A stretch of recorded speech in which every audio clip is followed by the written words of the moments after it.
முடிக்கிறேன் வரேன். நான் வாய்ப்பு தருவேன், உட்காருங்க. அவர் பேசி சமூக நீதித்துறை அமைச்சர் பேசிருங்க. மாண்புமிகு பேரவைத் தலைவர் அவர்களே,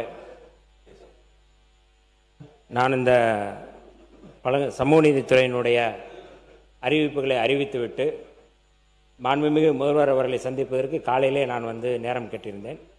உங்களிடமும் நான் அனுமதி கேட்டுவிட்டு தான் நான் மாண்புமிகு முதல்வர் அவர்களை சந்தித்து ஏற்கனவே நான் சொல்லிட்டேன். இல்லை, 5 நிமிடம் அனுமதி கேட்டார்கள், 3 பேர் அனுமதி கொடுத்து இதுக்கு ஏதோ வெளியில் போயிட்டேன், பொறுப்பில்லாமல் இருப்பது போன்று ஒரு செய்தியை சொன்னார்கள். அப்படி என்னுடைய சகோதரர் மரியாதைக்குரிய ராஜா அவர்கள் பேசும்பொழுது ஆதி திராவிடர் மக்களுக்கு அல்லது தலித்துகளுக்கு என்னென்ன செய்ததை அவர் சொல்லியிருக்கிறார், அவர் ஆட்சி காலத்தில் என்னென்ன செய்திருக்கிறார்கள் என்று சொன்னார்கள். அது நான் அதை மறுக்கவில்லை. நான் அவர் ஏன் அப்படி சொன்னார், என்ன ஆதாரம்னா நான் கேட்கல, அது சொல்லவும் இல்லை.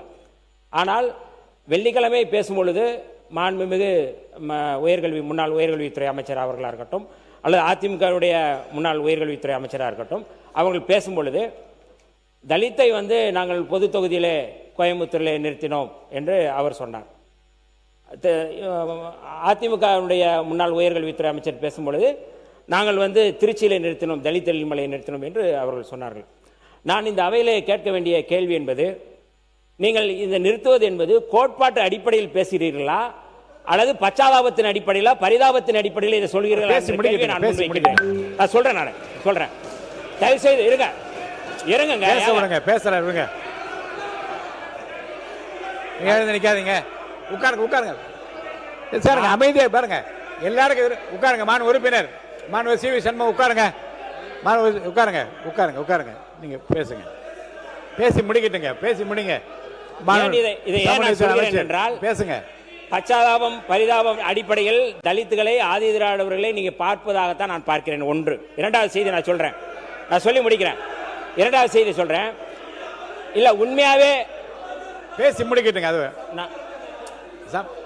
இல்ல, ஏன் இவ்வளவு பதற்றப்படுற? நான் ஒண்ணுமே கேட்கல, இப்பதான் ஆரம்பிக்கிறேன். நான் இதுதான் நீங்க தலித்துகளை நீங்கள் இல்ல தலித்துகளை பேச விடாமல் இதுதான் நீங்க செய்யற காரியமா? நான் கேட்கிறேன். நான் முழுமையாக பேசுவதற்கு எங்களுக்கு அனுமதி கொடுங்கள். நான் முழுமையா பேசணும். இல்ல இல்ல அவர் பேச விடுங்க. அவரை மாணவ அமைச்சர், மாணவ சமூக அமைச்சர். இல்ல நான் முடிக்கல. இல்ல என்ன அவர் பேசி முடிக்கிட்டு நீங்க கேளுங்கன்னு சொல்றேன்ல. அவர் பேசி முடிக்கட்டும், ஆரம்பிக்கிறேன். இல்ல இந்த துறையை சார்ந்த மானிய கோரிக்கை இல்ல மற்ற அமைச்சர் எல்லாம் பேசி இந்த துறையை சார்ந்த அவரு பேசட்டும், என்னன்னு கேளுங்க. நீங்க மறுங்க. முழுமையா பேசி ஆரம்பிக்கவே இல்லை, முடிக்கட்டும். நான் உங்களுக்கு பேசுற அனுமதி கண்டிப்பா தரேன், உட்காருங்க. இல்ல நானு இப்பதான் நான் ஆரம்பிக்கிறேன். தயவு செய்து என்னுடைய குரலையும் இந்த அவையில இருக்கணும்னு நான் விரும்புறேன். நான் இதற்கு முன்பு நான் பேசிய பேச்சுக்கள் வேறு. இந்த துறை சார்பாக நான் பதில் சொல்ல வேண்டியது ஒட்டுமொத்த சமூகத்தினுடைய குறைகளை அல்லது கேள்விகளை நான் கேட்க வேண்டிய தேவை இருக்கு. அப்ப இது கோட்பாட்டு அடிப்படையில் இது எடுக்கப்படுகிறது என்றால் நான் கேட்பது, கடந்த முறை 4 சட்டமன்ற உறுப்பினர்கள் விடுதலை சிறுத்தைகள் சார்பாக போட்டியிட்டு வெற்றி பெற்று இதே அவையில் இருந்தோம். உண்மையாவே கோட்பாட்டு அடிப்படையில் செயல்படுகிறது என்றால் 2 சட்டமன்ற உறுப்பினர்கள் தான் நாங்கள் இருக்கின்றோம். ஆனால் 2 சட்டமன்ற உறுப்பினர்கள் ஒருவருக்கு அமைச்சரவை கொடுத்து ஆட்சியிலும் பங்கு அதிகாரத்திலும் பங்கு என்பதுதான் கோட்பாடு. ஆனால் 4 சட்டமன்ற உறுப்பினர் இருந்தபோது கூட ஒரு அமைச்சரவை நீக்கவில்லை என்றால் ஆட்சியிலும் பங்கு அதிகாரத்திலும் பங்கு என்கிற கோட்பாடு, நீங்கள் கோட்பாட்டு அடிப்படையில் பேசவில்லை, நீங்கள் பச்சாதாபத்தின் அடிப்படையில் பேசுகிறீர்கள் என்கிற செய்தியை நான் சொல்ல விரும்புகின்றேன். இன்னொரு கூடுதலான செய்தி சொல்றேன். கொஞ்சம் இருங்க, நான் சொல்றேன். கொஞ்சம் நான் இன்னும் முடிக்கலங்க, நான் முடிக்கல. கொஞ்சம் இருங்க, நான் முடிக்கிறேன். நீங்க எப்படி பாக்குறீங்க? கொஞ்சம் இருங்க அண்ணா, கொஞ்சம் இருங்க, நான் சொல்லி கொஞ்சம் மாண்புமிகு அண்ணா இருங்க, நான் கேட்கிறேன்.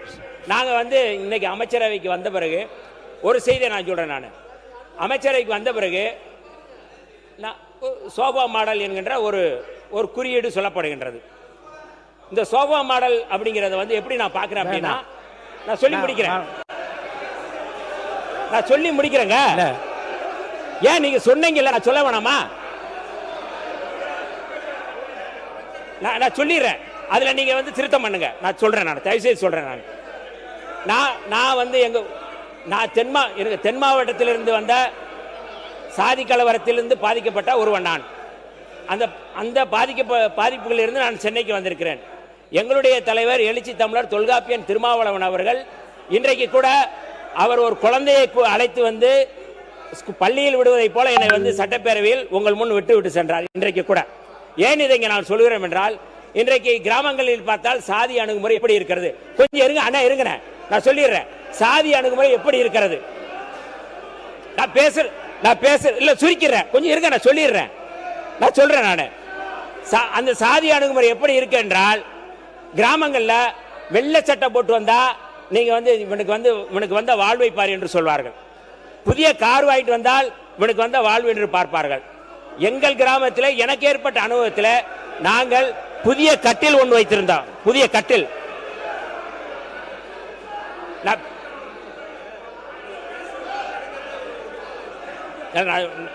நான் எனக்கு பேசுவதற்கு அனுமதி கொடுக்கணும் சொல்றேன். நான் என்ன சொல்ல வந்தீங்க? கோட்பாட்டு அடிப்படையில் நான் பேசுறேன். யாரையும் நான் தனிப்பட்ட முறையில் பேசல. தயவு செய்து திமுக உறுப்பினர்கள், நான் வந்து கோட்பாட்டு அடிப்படையில் பேசுறேன், தனிநபர் அடிப்படையில் பேசல. ஆனால் அவங்க தனிநபர் அடிப்படையில் பேசுறாங்க. நான் சொல்றேன், நான் பதில் சொல்றேன். அப்ப நீங்க எந்த அடிப்படையில் இதை பேசுறீங்க? நீங்க இல்ல வேற கருத்துக்களை இல்ல. ஆனா கொஞ்சம் முடிங்க, இதோட முடிங்க. நான் முடிக்கிறேன். உயர்கல்வித்துறை அமைச்சர் உட்காருங்க. உயர்கல்வித்துறை உட்காருங்க. நீங்க இல்ல உயர்கல்வி நீங்க உட்காருங்க. உயர்கல்வித்துறை அமைச்சர் உட்காருங்க. நீங்க உட்காருங்க. உயர்கல்வித்துறை அமைச்சர் உட்காருங்க. முடிங்க. உட்காருங்க. நீங்க உட்காருங்க. நான் பேசுவதற்கு எனக்கு அனுமதி கொடுங்க. தயவு செய்து நான் முடிக்கிறேன். இந்த சப்ஜெக்ட் முடிக்கிறேன். இல்ல நான் என்ன கேக்குறேன், உங்களுக்கு பதிலுரை வேலை இருக்கிறது. இருங்க. இல்ல இதை ஒட்டி நீங்க கருத்துக்கள் நிறைய சொல்லிவிட்டீர்கள். உங்களுக்கு பதிலுரை வேறு இருக்கிறது. இருங்க. இப்ப நீங்கள் பேசிய கருத்துக்களை ஒட்டி நீங்க பேச போறீங்களா? மாண்புமிகு நான் சொல்லி முடிச்சிடுறேன். நான் பேசி முடித்த பிறகு அவர்களுக்கு அனுமதி கொடுங்க. நான் பேசி முடிக்கிறேன், அவங்க பதில் சொல்ல நான் சொல்றேன். நான் அதற்கான பதில மட்டும் நான் எந்த பின்னணியில் இதை சொல்றேன்னு மட்டும் நாங்க தயவு செய்து நீங்க புரிஞ்சுக்கணும். சுருக்கமா நான் சொல்றேன். அமைதி காக்க சொல்லுங்க. முடிங்க.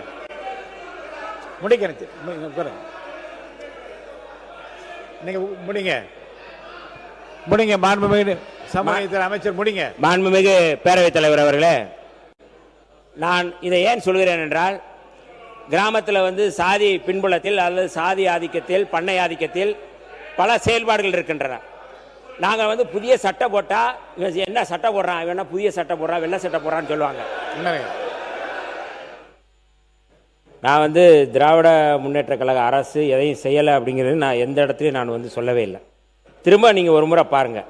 நான் இந்த துறை சார்ந்த அறிவிப்புகள் மட்டும்தான் அறிவிச்சிருக்கிறேன். அப்போ அந்த அறிவிப்புகள் ஒட்டி தான் நான் பேசுகிறேன். இப்போ கூடுதலான செய்திகள் வந்ததுக்கு பிறகு தான் நம்ம பேசுகிறோம். இப்போ மாண்புமிகு எதிர்க்கட்சி தலைவர் அவர்கள் பேசும் பொழுது டிஏபி தொடர்பாக, ஆதி திராவிடர் மற்றும் பழங்குடியினர் மேம்பாட்டு திட்டம் தொடர்பாக அவங்க பேசினாங்க. அந்த திட்டம் கொண்டு வருவதற்கு இதே அவையில் எங்களுடைய கட்சியினுடைய அன்றைய எங்களுடைய கட்சி தலைவராக இருந்த சிந்தனை செல்வன் அவர்கள் கேட்டதன் அடிப்படையில் தான் அந்த டிஏபி சட்டம், டெவலப்மெண்ட் ஆக்ஷன் பிளான் என்கிற சட்டம் கொண்டு வரப்பட்டது என்று எல்லோருக்குமே தெரியும். அந்த அடிப்படையில் தான் நாங்கள் இந்த ஆண்டு அதற்கான கூடுதலாக வந்து நிதியை ஒதுக்கி வேற எங்கே நிதிக்கு போகக்கூடாது அப்படிங்கிற அடிப்படையில் நாங்கள் பண்ணியிருக்கிறோம். அதுபோல புரட்சியாளர் அம்பேத்கர் அவருடைய பிறந்த நாளை சமத்துவ நாள் என்று அறிவிக்க வேண்டும் என்று கோரிக்கை விடுத்தது எங்களுடைய தலைவர் எழுச்சி தமிழர் தொல்காப்பியன் திருமாவளவன் அவர்கள் தான்.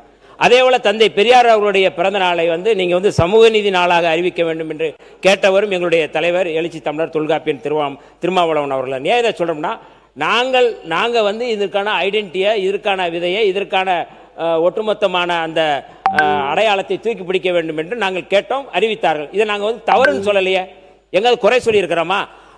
இந்த அறிவிப்பு தொடர்பாக, சமூக நீதி தொடர்பாக ஆதி திராவிடர் மற்றும் பழங்குடியினருக்கான இந்த துறை சார்ந்து நாங்கள் அறிவித்த அறிவிப்புகள் குறித்து ஏதாவது குறை இருந்தால் நீங்க அதை சொல்லுங்க. நான் இது நீங்க பண்ணுனீங்க நாங்க பண்ணணும் சொல்ல வரல. ஆனால் குறிப்பாக ஆதி திராவிடர் மக்களை வைத்து அரசியல் செய்வதை நிறுத்துங்கள் என்பதை தான் நான் சொல்றேன். நான்